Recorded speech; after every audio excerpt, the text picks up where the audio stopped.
Muitas vezes, em nosso pensamento, tentamos reduzir a complexidade do mundo a conceitos e categorias abstratas, simplificando realidades que são, por natureza, dinâmicas e fluidas.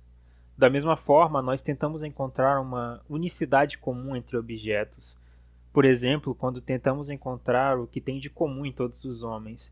E a partir desse objeto comum, tentamos aplicar uma ideologia universal.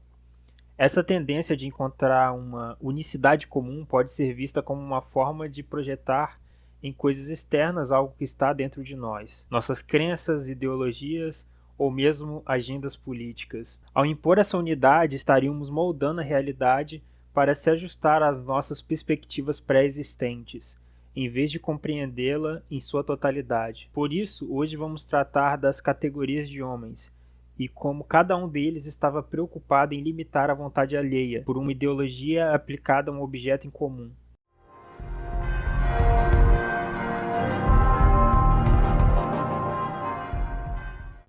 O homem livre é o desafio que religiosos, artistas, filósofos, cientistas e políticos enfrentam hoje. Durante muito tempo, a visão do ser humano foi idealizada e descolada da realidade, mas agora algumas coisas vieram à tona que os tiram desse pedestal inalcançável e colocam ao lado de outros animais. Mesmo após essa mudança, o homem religioso tentará se apropriar da alma do homem livre, mas ele a rejeitará ou a usará para algo que não tem nada de religioso. O filósofo, por outro lado, tentará levar essa desconstrução ainda mais longe.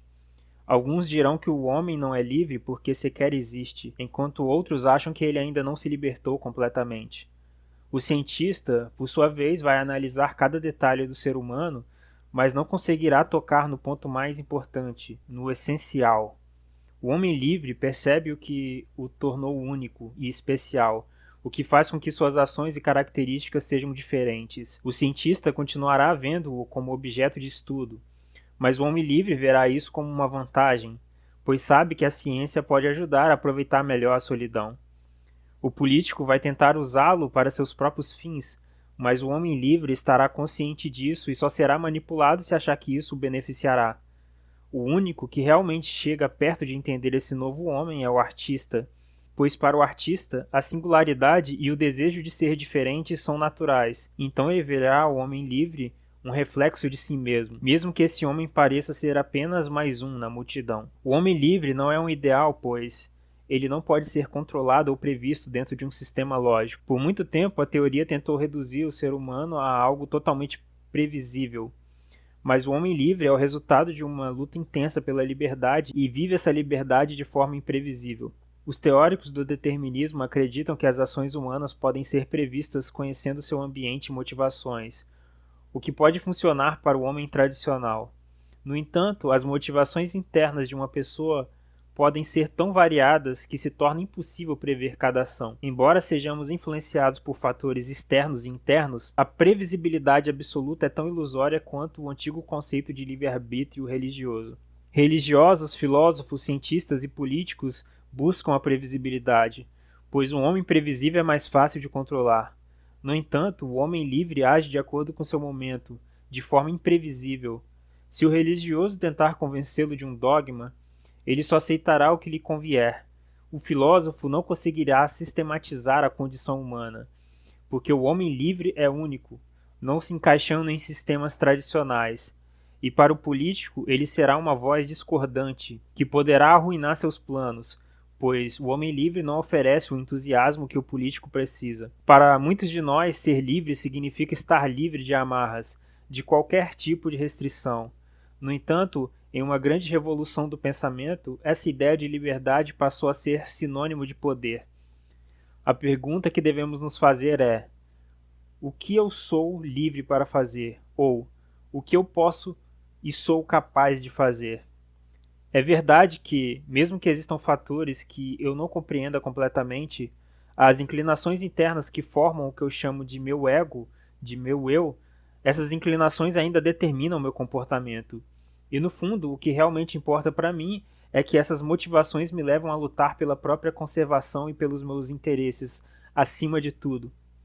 Eu não preciso entender cada uma dessas motivações em profundidade. O mesmo se aplica às pressões externas que me forçam a agir de determinadas maneiras. Enquanto essas pressões servirem à minha conservação e bem-estar, eu não vou lutar contra elas.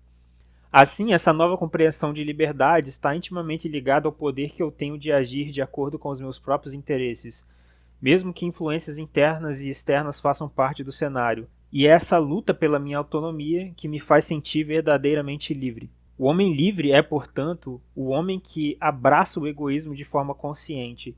Para ele não importa se alguns afirmam que seu ego é uma ilusão. Sua principal preocupação é viver e se manter vivo. Ele tem plena consciência de que sua separação dos outros é absoluta, e essa consciência é o que o torna único. É importante notar que o egoísmo e o individualismo que ele manifesta não se encaixam nas definições comuns desses termos.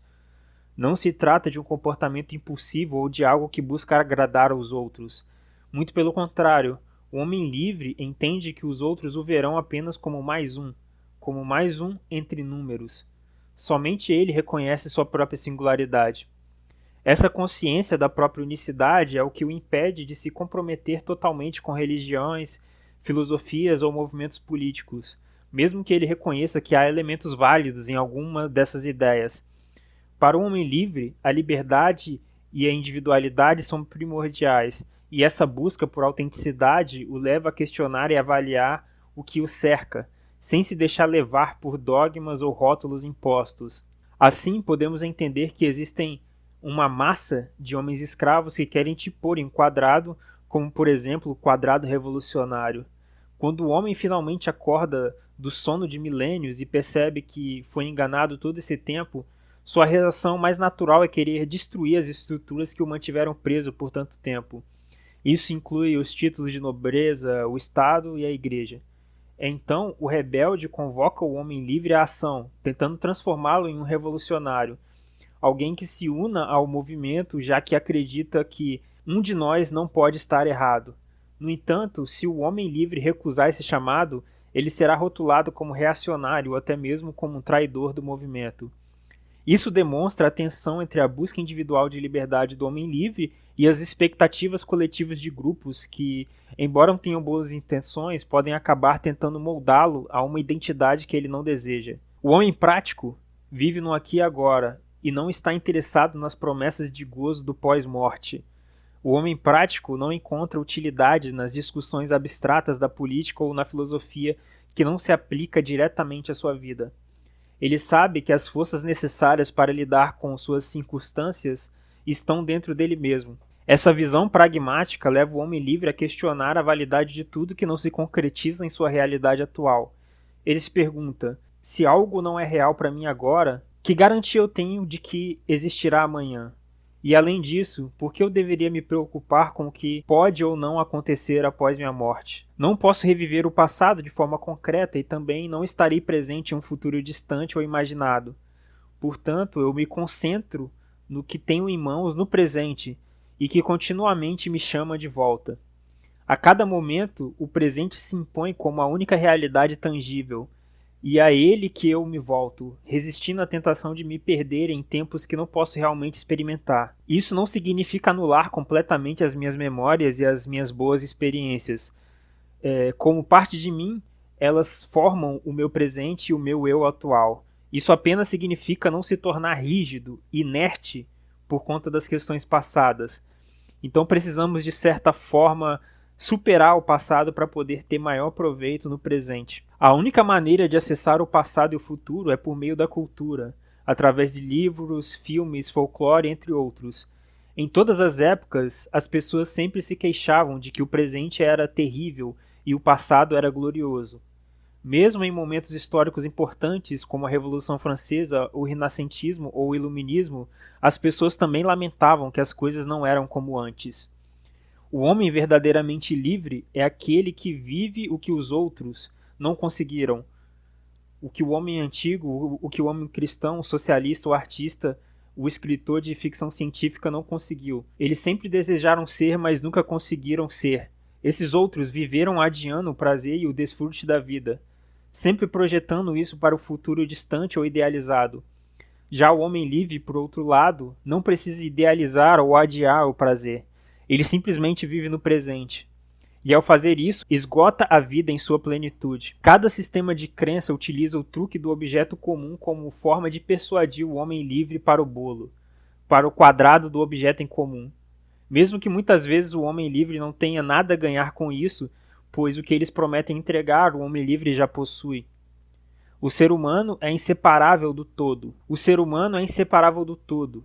Mas sem o jugo dos grandes homens, o que seria do rebanho? A maioria das pessoas depende da orientação ou do controle de líderes, figuras que moldam o comportamento coletivo. A liberdade individual parece, então, não só restrita pela sociedade, mas também limitada pela necessidade de liderança das grandes figuras que definem o rumo da sociedade. No início, o ser humano existe em uma total dependência do grupo, algo ainda visível em sociedades ditas primitivas. No entanto, com o passar do tempo, alguns indivíduos começam a se destacar e ocupar posições privilegiadas dentro da hierarquia, como líderes, sacerdotes e nobres. Nesse ponto, a individualidade já começa a emergir, mas ainda coexistindo de maneira harmoniosa com a estrutura social. A seguir, surge uma nova possibilidade: o indivíduo se projetando para além do grupo, transcendendo as limitações impostas pela sociedade que o formou. Esse processo culmina em uma liberação total, na qual o sujeito se liberta das amarras da civilização. O exemplo de César e Roma ilustra esse ponto. A sociedade romana permitiu a ascensão de uma figura como César, mas ao mesmo tempo limitava sua liberdade. Quando o ego de César ameaçou ultrapassar os limites aceitáveis, Roma interveio. No entanto, isso não apagou o prazer que ele teve em ser César, em ser aquele a quem todos se curvavam. À medida que evoluímos da visão antiga, onde a humanidade era definida como eu e os meus, para uma perspectiva moderna, que abrange todas as sociedades humanas, o contraste entre indivíduo e sociedade se intensifica. Esse processo parece inevitavelmente culminar na liberação total do indivíduo, à medida que ele rompe com as limitações impostas pela civilização. A liberdade, como eu a entendo agora, não é mais sobre livre-arbítrio, mas sobre poder. No mundo moderno, ser livre não significa agir sem limitações, mas ter a capacidade de fazer algo, consciente de que nossas ações estão sempre condicionadas por fatores internos e externos, mesmo que nunca possamos entender completamente o que nos leva a agir. O que importa é que nossas escolhas servem ao nosso bem-estar, ao nosso egoísmo. Não precisamos eliminar esses condicionantes, mas sim compreender que nossas ações, por mais determinadas que sejam, ainda são nossas escolhas. O que realmente importa é a consciência dessas escolhas, a percepção de que estamos agindo de acordo com os nossos próprios interesses, independentemente de entendermos todos os detalhes do processo ou não. Por isso que muitas vezes o egoísmo derruba as noções determinísticas absolutas, como eu derrubei a BP. Ser egoísta é viver um fluxo de eterna construção, desconstrução e reconstrução, a fim de favorecer a si mesmo e de se conservar, de se manifestar. Ser egoísta é usufruir das possibilidades, se manifestando através do poder. Com isso, o conceito de liberdade será inibido de seu sentido anterior de arbitrariedade e será circunscrito à questão das possibilidades do indivíduo. O que eu sou livre para fazer é exatamente o que eu posso fazer. Uma citação de Fábio Lourenço, no seu livro Homem e Número, relata bem essa ideia. Quando confiamos a condução de uma revolução a um indivíduo ou a algum grupo, estamos inevitavelmente lidando com suas vontades e indiciocracias. E o que sabemos sobre qualquer ser humano em sua essência? Que ele é naturalmente egoísta, que busca sobreviver e sobreviver bem. Se nosso bem-estar depender apenas da vontade de outra pessoa, viveremos à mercê do que nos for cedido por ela. Se eu, como César, detenho o poder, por que eu o entregaria voluntariamente? Esse poder me coloca acima da influência e controle dos outros. O resultado inevitável é que, tal como líderes da igreja não se importam se Cristo voltará em 50 ou 1000 anos, desde que mantenham seu poder, os líderes do socialismo, como Stalin, Mao e Fidel, também pouco se importarão com a chegada do comunismo. Seja em 100 ou 2000 anos, eles não abandonarão o poder voluntariamente, a menos que sejam forçados a fazê-lo. Então ser livre e ter poder são agora as expressões equivalentes. O egoísta sempre buscará o maior grau de liberdade possível, de modo que sua vontade seja continuamente satisfeita, até que atinja um estado de plena satisfação consigo mesmo. A antiga questão determinismo versus livre-arbítrio é deixada de lado, e o foco passa a ser a questão mais essencial. Em um mundo com bilhões de indivíduos diferentes, cada um busca sobreviver à sua própria maneira, independentemente de contribuir ou não para a sobrevivência da espécie. Na consciência individual, a espécie se dissolve em certo ponto, e o cenário prático é de todos contra todos. Uns se saem melhor e outros pior, mas todos querem o mesmo, sobreviver e prosperar. A diferença é que alguns são mais aptos, mais fortes, mais conscientes do seu potencial, projetando sua ideia de si mesmos diante dos outros. Não há uma hierarquia natural que se depara com os homens de uma forma absoluta, mas a realidade é que eles nunca serão totalmente iguais. Isso não se trata de uma valoração prévia, mas de uma simples constatação. Abre aspas. Alguns caem para que outros possam vencer. Fecha aspas.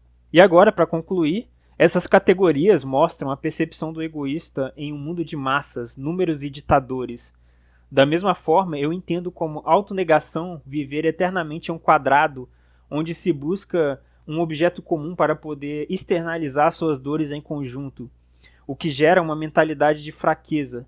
Eles estão à espera de algum governo para entregar mais para eles, ou da boa graça feminina de entregar amor a eles. Como egoísta, não posso ficar eternamente esperando nem contando com o outro mundo. Preciso viver bem e preciso viver bem agora. Bom, essa foi a reflexão a respeito das categorias de homens e do egoísmo. Se gostou, se inscreva e nos vemos no próximo vídeo.